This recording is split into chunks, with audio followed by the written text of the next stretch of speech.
What's up everybody, Alex here, and welcome to the Dota Underlords Best Builds of the Week, the weekly series where I show you guys top 5 meta builds to help you rank up in Dota Underlords. And this week we are starting with Heartless Trolls because they have been absolutely fantastic in the meta. And what you've got here is an example of how the build could work. And remember, anytime I show you 3-star units, they are not mandatory to the build. It's just a reminder that those specific units have 3-star effects that have been added over the past few weeks. So, Pudge.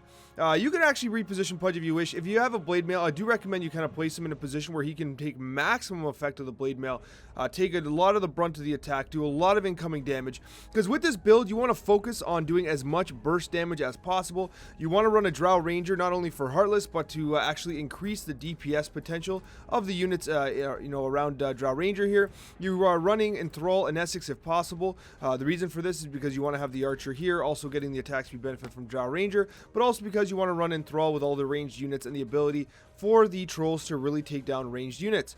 Bashers and Silver's Edge and any Chrysalis and any item that really amplifies DPS is perfect for trolls because of the outright attack speed benefit. They also benefit from Arcane Boots if that's something you can pull. You put it on Bat Rider at 20 mana. He is basically going to give mana to everyone around, because remember, you have a lot of high value abilities here as well, not just attack speed, but you have abilities that are very impactful as well. Shadow Shaman benefits from the Octarine Essence to allow the Serpent Ward to be cast multiple times in a fight. Vlad's is a great option for Drow Ranger in order to prove the DPS of everyone around her.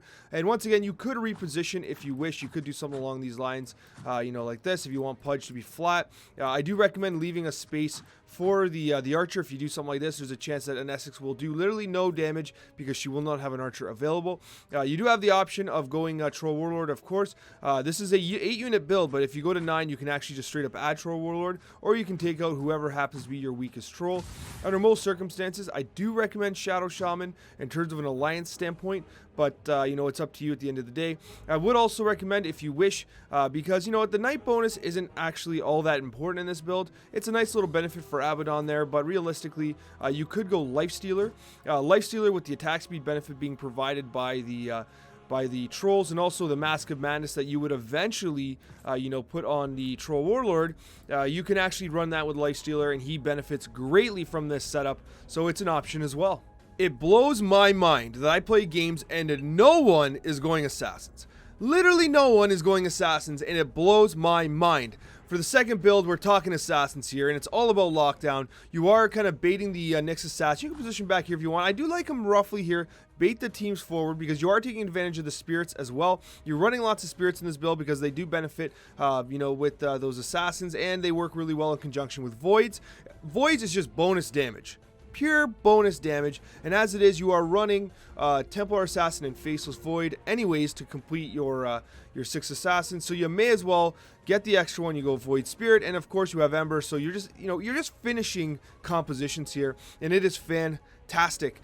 You are looking for a Mask of Madness on someone like Slark because it really benefits him. His Pounce and his Essence Shift, they're essentially passive, so he doesn't, he has no negative impact on him whatsoever. Void Spirit's a great unit as well. I do recommend all-out attack Eno in this build. You could also use an Essex if you wish, but damage support in Essex. But I do like Eno because of the stun effect being provided by all-out attack, because you're gonna have Spike Carapace, you're gonna have all-out attack from Eno, you're gonna have the Chrono Cube from Faceless Void, and at the end of the day, you also have some other effects from other units that are highly valuable. But there's a lot of lockdown at 3 stars. Their Spirit's gonna be stunning. You have the disarm effect of Slark. So there's a lot of things happening here that really help. Delta Slams will disarm units from Storm Spirit, light them on fire over here, silence them. So there's a lot of crowd control in this build, and that's kind of like the hidden benefit. And quite frankly, it is absolutely fantastic. I love it. It's one of my favorite builds that I do, and it's one that's going to help you rank up in this current meta. Now, even though Brawnies got nerfed, it doesn't matter. They are still good, and there's one simple reason why: because they are relatively uncontested, much like Assassins. People, they kind of got sick of running Brawnies. They ran Brawnies so aggressively in the last patches that now that they got nerfed, people are like, oh, they're not that hot anymore, and they kind of bounce away from them. Well, guess what? If you see no one going Brawnies, these are damn good units, right? Beastmaster, with his new 3-star effect of basically taking, reduced damage from any summon, is absolutely fantastic. Absolutely fantastic. But he's good not because of the 3-star effect. It's actually one of the worst 3-star effects right now. But he's good because he's a good unit. and you give him something like a Moon Shard, and all of a sudden he is a DPS monster. Maelstrom on Juggernaut's fantastic as well, because, you know, he's going to be Blade Fearing, and he's going to be applying the Maelstrom auto attacks as he's Blade Fearing. You know, Blade Mail and someone like Bristleback is fantastic as well. Refresher on Disruptor. You're talking about like really key units here that do a fantastic job in almost any build.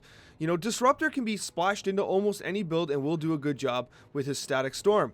I do like running the Dragon variant when I run Brawnies. I think the Dragons are relatively uncontested right now, and with the nerf to Snapfire, I mean, she's not great. She's not great anymore. She's not the impact player that she was previously, so you do have a slower build-up with Brawnies.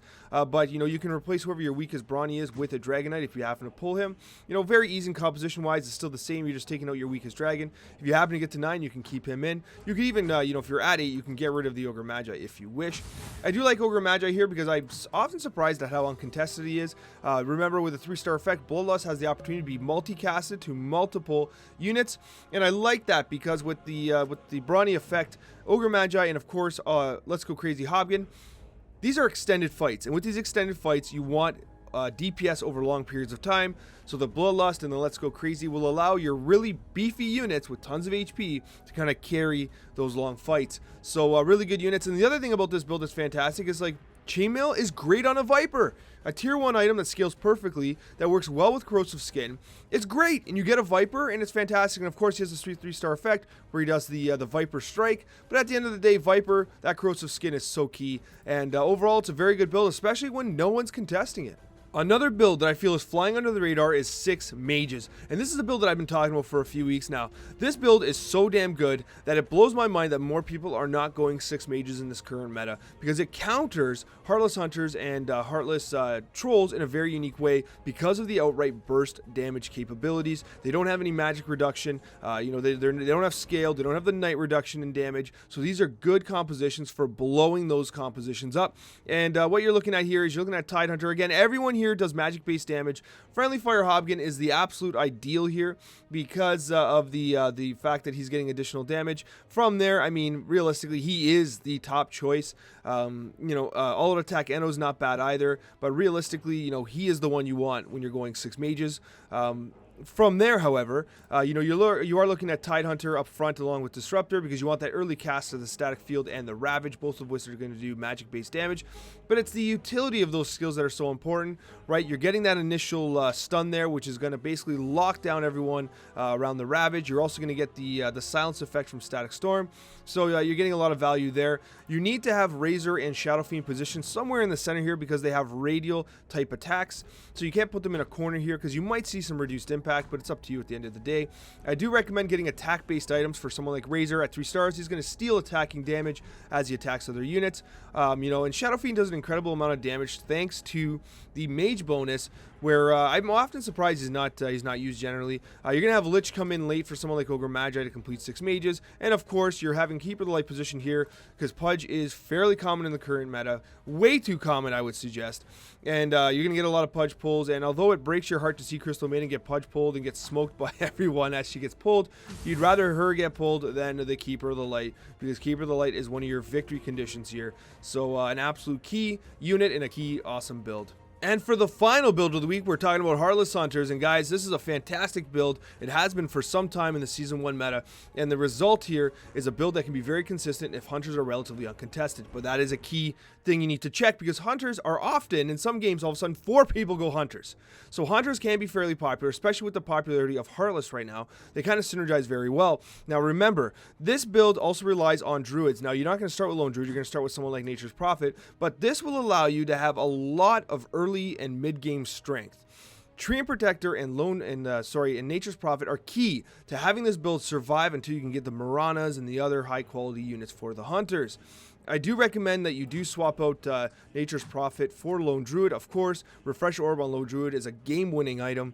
You know, simple items like even like Blade Mail or Chain Mail work really well with Pudge. He's your primary tank here, but you're getting the Leech Seed healing and armor increase from Treant Protector because 2-starring, you know, 2 Druids is relatively common. You're also looking at Abaddon, who's going to synchronize well with the Luna. Luna's Eclipse. If you do get Luna with an Eclipse, you might have to rearrange everybody to look something like this. You might even want to do this, actually. The reason for this is because you're going to want the Archer there. You could even do this, actually. It doesn't matter. You'll have to rearrange if you get 3-star Luna because you'll want her to be in position because she's going to Eclipse within 2 cells. You want to make sure you're taking advantage of that as well. I do like having Lifestealer at the back because I do want him late to the fight. If you put him up front with everyone else, he's going to get focus fire down. That's not kind of ideal. You want him late to the fight. You want him as a closing unit, especially with Mask of Madness. He can do so much damage, and it's very hard to take him down if he's not being focused by more than 1 or 2 units. Have him come late to the fight. You do want Mirana to be the bait for the Pudge pulls because she'll get pulled and she'll just leave. So she's a-okay. If you have Wind Ranger there, she's going to get pulled and she's going to die. So it's very important you have Mirana in the most vulnerable position for Pudge. But outside of that, a very consistent build. I still think that Desolator is an absolute must-pick item for Drow Ranger in any Vigilant build because of the way you are targeting damage. And N6, Enthrall N6 is also key to this build. She's just irreplaceable because of the amount of potential DPS you get from Enthrall. Of course, All Attack Eno is a good variant as well. You could even run Aggressive Tank Jewel in this build as well. Anyways, guys, if you have any questions, let me know in the comments below. I would be more than happy to answer them. Thank you guys so much for watching, and a very special thank you to all of my wonderful subscribers. Take care, everyone, and have yourselves an absolutely wonderful day.